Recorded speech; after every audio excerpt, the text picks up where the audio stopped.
ಹಿಂದೂ ಧಾರ್ಮಿಕ ಕ್ಷೇತ್ರಗಳನ್ನು ಅವಹೇಳನ ಮಾಡುವಂಥ ಪ್ರಕ್ರಿಯೆಗಳು ನಿರಂತರವಾಗಿ ಕಳೆದ ಕೆಲವು ದಿನಗಳಿಂದ ನಡೀತಾನೆ ಬಂದಿದೆ. ಇವತ್ತು ಸಾಮಾಜಿಕ ಜಾಲತಾಣಗಳಲ್ಲಿ ಮತ್ತು ಕೆಲವರು ಕೊಡ್ತಾ ಇರುವಂಥ ಹೇಳಿಕೆಗಳನ್ನು ನೋಡಿದಾಗ ಇಡೀ ಧರ್ಮಸ್ಥಳವನ್ನು ಟಾರ್ಗೆಟ್ ಮಾಡಿರುವಂಥ ಪ್ರವೃತ್ತಿ ಬೆಳೆದಿರುವಂಥದ್ದು ನಮ್ಮೆಲ್ಲರ ನಂಬಿಕೆಗಳ ಮೇಲೆ, ನಮ್ಮೆಲ್ಲರ ಶ್ರದ್ಧೆಯ ಮೇಲೆ ದೊಡ್ಡ ಆಘಾತವನ್ನು ಇವತ್ತು ನಿರ್ಮಾಣ ಮಾಡಿದೆ. ಆರಂಭದಲ್ಲಿ ಅನಾಮಿಕ 5 ಗುಂಡಿ, 6 ಗುಂಡಿ, 10 ಗುಂಡಿ, 13 ಗುಂಡಿ ಅಂತ ಹೇಳಿ ಇವತ್ತು 15-16 ಗುಂಡಿಗಳನ್ನು ತೆಗೆದರೂ ಕೂಡ ಏನೂ ಸಿಕ್ಕಿಲ್ಲ ಅನ್ನುವಂಥದ್ದು ಮೇಲ್ನೋಟಕ್ಕೆ ಗೊತ್ತಾಗಿದೆ. ಹಾಗಾಗಿ ರಾಜ್ಯ ಸರ್ಕಾರಕ್ಕೆ ನಾನು ನಿಮ್ಮ ಮುಖಾಂತರ ಆಗ್ರಹವನ್ನು ಮಾಡುವಂಥದ್ದು, ರಾಜ್ಯದಲ್ಲಿರುವಂತಹ ಊಹಾಪೋಹಗಳಿಗೆ ನೀವು ತೆರೆ ಎಳಿಬೇಕು. SITಯ ತನಿಖೆ ಯಾವ ಹಂತಕ್ಕೆ ತಲುಪಿದೆ, ತನಿಖೆ ಇನ್ಯಾವುದೋ ದಿಕ್ಕಿನ ಕಡೆಗೆ ಹೋಗೋದಕ್ಕಿಂತ ಮುಂಚೆ ಇನ್ಯಾರೋ ಬಂದು ಹೇಳ್ತಾರೆ ಎನ್ನುವ ಕಾರಣಕ್ಕೆ ಎಷ್ಟು ಗುಂಡಿಗಳನ್ನು ಕೂಡ ತೆಗಿಲಿಕ್ಕಾಗಲ್ಲ. ಹಾಗಾಗಿ ಧಾರ್ಮಿಕ ನಂಬಿಕೆಯ ಮೇಲೆ ಯಾರು ಅಪಪ್ರಚಾರಗಳನ್ನು ಮಾಡ್ತಾ ಇದ್ದಾರೆ ಅಂತವ್ರ ಮೇಲೆ ಕ್ರಮವನ್ನು ಕೈಗೊಳ್ಳಬೇಕು. ಧರ್ಮಸ್ಥಳದ ಪಾವಿತ್ರ್ಯತೆಯನ್ನ ಕಾಪಾಡಲಿಕ್ಕೆ ಸರ್ಕಾರ ಎಚ್ಚರಿಕೆಯನ್ನ ಕ್ರಮವನ್ನು ಕೈಗೊಳ್ಳಬೇಕು ಅನ್ನುವಂಥ ಹಿನ್ನೆಲೆಯಿಂದ ಈ ತನಿಖೆ ಎಲ್ಲಿಯ ತನಕ ಬಂದಿದೆ ಅನ್ನುವಂಥದ್ದನ್ನ ಮಾನ್ಯ ಗೃಹ ಸಚಿವರು ತಕ್ಷಣ ಒಂದು ಹೇಳಿಕೆಯನ್ನು ಬಿಡುಗಡೆ ಮಾಡಬೇಕು ಅಂತೇಳಿ ನಾನು ಸರ್ಕಾರವನ್ನು ಆಗ್ರಹಿಸ್ತೇನೆ.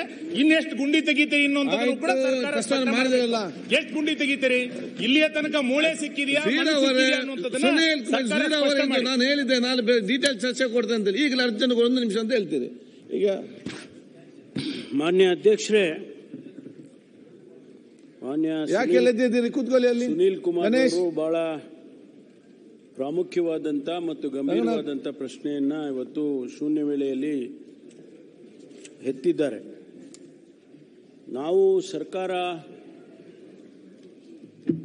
ಏನು ಕಂಪ್ಲೇಂಟ್ಸ್ ಬಂತು, ಜೊತೆಗೆ ಆ ಭಾಗದ ಜನಸಮುದಾಯದ ಒತ್ತಾಯದ ಮೇಲೆ ಇದಕ್ಕೆ ತನಿಖೆ ಮಾಡಬೇಕು ಅಂತೇಳಿ ತೀರ್ಮಾನ ಮಾಡಿ ಅದನ್ನು 19/7/25 ಒಂದು SITಯನ್ನೇ ಪ್ರಾರಂಭ ಮಾಡಿ ತನಿಖೆಯನ್ನು ಮಾಡೋದಕ್ಕೆ ಆದೇಶ ಮಾಡಿದ್ದೇವೆ.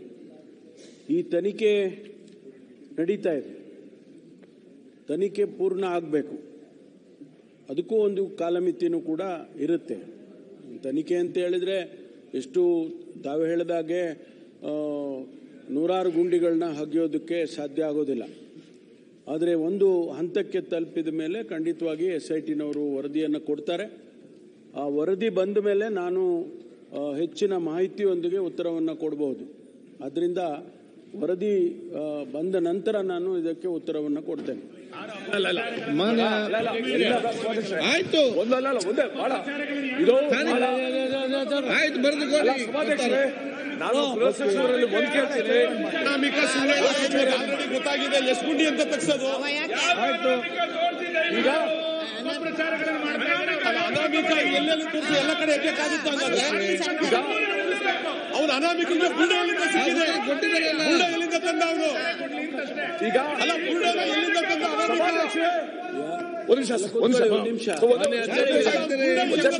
ಗೊತ್ತಾಗಬೇಕಲ್ಲ. ಈಗ ಉಸ್ತುವಾರಿ ಸಚಿವರು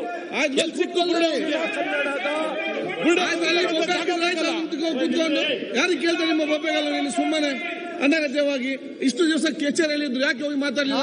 ಕಚೇರಿಯಲ್ಲಿ ಅಲ್ಲಿ ಹೋಗಿ ಮಾತಾಡ್ಬೇಕಂತ ಆಫೀಸಲ್ಲಿ ಅಲ್ಲಿ ಮಾತಾಡಿದೆ. ಅವರು 0 ಪ್ರಶ್ನೆ ಎತ್ತಿದಾಗ ನೀವೆಲ್ಲ ನಿಂತೀರ ಅಂತ ಹೇಳಿದ್ರೆ ಸ್ವಲ್ಪ ಇರ್ರಿ. ಇಷ್ಟು ದಿವಸ ಹೋಗಿ ಮಾತಾಡ್ಲಿಲ್ಲ ನೀವು ಯಾರು ಕೂಡ. ಸಭಾಧ್ಯಕ್ಷರೇ 1 ನಿಮಿಷ.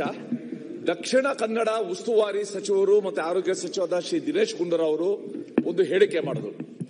ದಕ್ಷಿಣ ಕನ್ನಡ ಪೊಲೀಸ್ ಅವರೇ ಇದನ್ನ ಬಹಳ ಚೆನ್ನಾಗಿ ಪ್ರೊಸೀಡ್ ಮಾಡ್ತಾ ಇದ್ರು, ವಿಚಾರಣೆ ಮಾಡಕ್ಕೆಲ್ಲ ಅರ್ಹತೆ ಇದೆ, ಅವ್ರಿಗೆ ಕ್ಷಮತೆ ಇದೆ. ಆದರೆ ಎಡಪಂಥೀಯ ಕೆಲವು ವ್ಯಕ್ತಿಗಳು ಅಥವಾ ಸಂಸ್ಥೆಗಳು ಅವರ ಆಗ್ರಹದ ಮೇಲೆ SIT ಮಾಡಿ ಅವರು ಚರ್ಚೆಗೆ ತಗೊಳ್ಬೇಕಾದ್ರೆ ಕಂಪ್ಲೇಂಟ್ ಸರ್ ನಾಳೆ ಈಗ ನಾಳೆ ಇವತ್ತು ಬೇಡ. ನೀವು ಸೀನಿಯರ್ ಮೆಂಬರ್, ಸೀನಿಯರ್, ಇದು ಅಗತ್ಯದ ವಿಚಾರ. ಚರ್ಚೆ ತಗೊಳ್ಳಿ ಸರ್. ಅಗತ್ಯದ ವಿಚಾರ ಹೇಳಿಕೊಂಡೇ ಪ್ರತಿಪಕ್ಷ ನಾಯಕರು ಮತ್ತು ಶುಲ್ಕ ಕೇಳಿದಾಗ ಇದಕ್ಕೆ ನಾವೀಗ ಚರ್ಚೆಗೆ ಅವಕಾಶ ಮಾಡಿರೋದು ಕೊಟ್ಟಿರೋದು. ಇದಕ್ಕೆ ಬೇಕಾದ ನಾಳೆಗೆ ಸ್ಟೇಟ್ಮೆಂಟ್ ಕೊಟ್ಟಿದ್ದಾರೆ. ನಾಳೆ ಉತ್ತರ ಕೊಡುವಾಗ ಮತ್ತೆ ಬೇಕಾದ್ರೆ ಚರ್ಚೆಗೆ ತಗೊಳ್ಳಿ. ಈಗ 0 ಅವಕಾಶ ಕೊಡ್ತೇನೆ.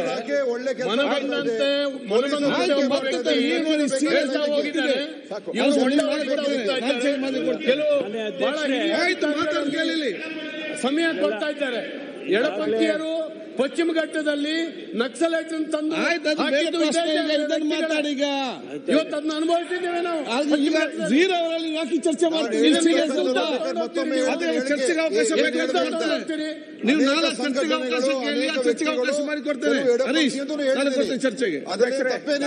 ಅದನ್ನ ಅನೇಕ ಜನ ಒತ್ತಾಯ ಮಾಡಿದ್ದಾರೆ. ಮಂತ್ರಿ ಅವರೇ, ದಿನೇಶ್ ಮಂತ್ರಿ ಅವರೇ, ದಿನೇಶ್ ಮಂತ್ರಿ ಅವರೇ, ನಾವು ನಿಷ್ಪಕ್ಷಪಾತವಾಗಿದ್ದೇವೆ. ನಾವು ಯಾರ ಪರನೂ ಇಲ್ಲ, ಎಡನೂ ಇಲ್ಲ, ಬಲನೂ ಇಲ್ಲ. ನಾವು ಎಲ್ಲರೂ ಬೇಕು ನಮ್ಗೆ. ನಾವು ಯಾರ ಮುಚ್ಚಾಕುವಂತ ಪ್ರಶ್ನೆ ಇಲ್ಲ. ಸತ್ಯಾಂಶ ಹೊರಗೆ ಬರ್ಬೇಕು ಅಷ್ಟೇ. ಸತ್ಯಾಂಶ ಹೊರಗೆ ಬರಬೇಕು. ನಾವು ಅವ್ರ ಪರ ಇವ್ರ ಪರ ಅಲ್ಲ, ನ್ಯಾಯದ ಪರ, ಸತ್ಯದ ಪರ ಅಷ್ಟೇ ನಾವು. ಸನ್ಮಾನ್ಯ ಅಧ್ಯಕ್ಷರೇ, ಗೃಹ ಸಚಿವರು ನಾಳೆ ಸ್ಟೇಟ್ಮೆಂಟ್ ಮಾಡಲಿ. ನಾಳೆ ಕ್ವಶನ್ ಅವರ ಮೇಲೆ ಚರ್ಚೆ ಮಾಡಿದ್ರೆ ಎಲ್ಲರೂ ಅದಕ್ಕೆ ಒಪ್ಪಿದ್ದಾರೆ. ಮಾನ್ಯ ಅಧ್ಯಕ್ಷ, ನಾಳೆನೇ ಹೇಳಿ. ನಾಳೆ ಚರ್ಚೆಗೆ SIT ವರದಿ ಬರೋವರೆಗೂ ಏನ್ ಚರ್ಚೆ ಮಾಡಬಹುದು? ನಾವು ಮಧ್ಯಂತರ ವರದಿ ತಗೊಳ್ಳಿ. ಒಂದು ವಾರ ಏನ್ ಮಾಡಿದ್ರಿ? 12 ದಿನ ಎಷ್ಟು ಗುಂಡಿ ಆಗಿದ್ರಿ ಸರ್? ಎಷ್ಟು ಗುಂಡಿ ಆಗಿದ್ರಿ?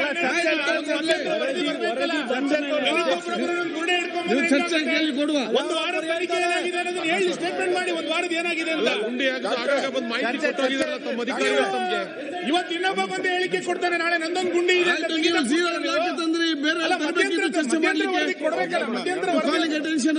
ಚರ್ಚೆ ಮಾಡಬೇಕಿದ್ದಲ್ಲ.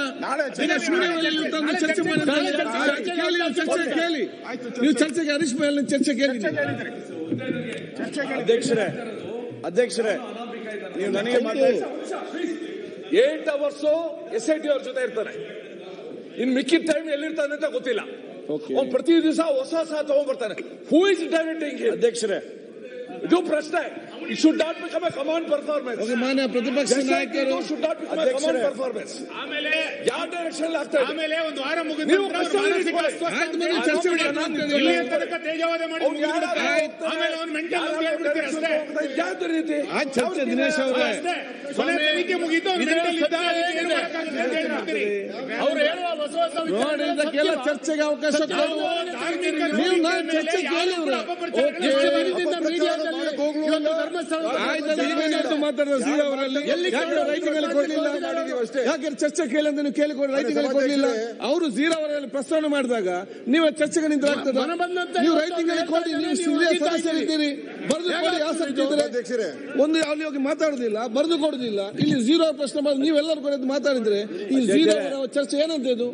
ಪ್ರತಿಪಕ್ಷ ನಾಯಕರು ತಾವು ಶಿಕ್ಷಣ ಕನ್ವರ್ಟ್ ಮಾಡಿದ್ದೇವೆ. ಚರ್ಚೆ ಮಾಡಿ ಕೋರ್ಟ್ ಬಾಧಿತ ಆಗದ ರೀತಿ ಚರ್ಚೆ ಮಾಡಿ ಅವಕಾಶ ಕೊಟ್ಟಿದ್ದೇನೆ. ಅದಕ್ಕಿಂತ ಮುಂಚೆ ಒಂದು ಚುನಾವಣಾ ಪ್ರಸ್ತಾವ ಇದೆ, ಒಂದು 1 ನಿಮಿಷ ಮಾಡಿ ಮುಗಿಸ್ತೇನೆ. ಮಾನ್ಯ ಸಚಿವರು ನಾಳೆ ಇದ್ರ ಬಗ್ಗೆ ಆಯ್ತು, ಅದು ಮಾನ್ಯ ಸಭಾಧ್ಯಕ್ಷರು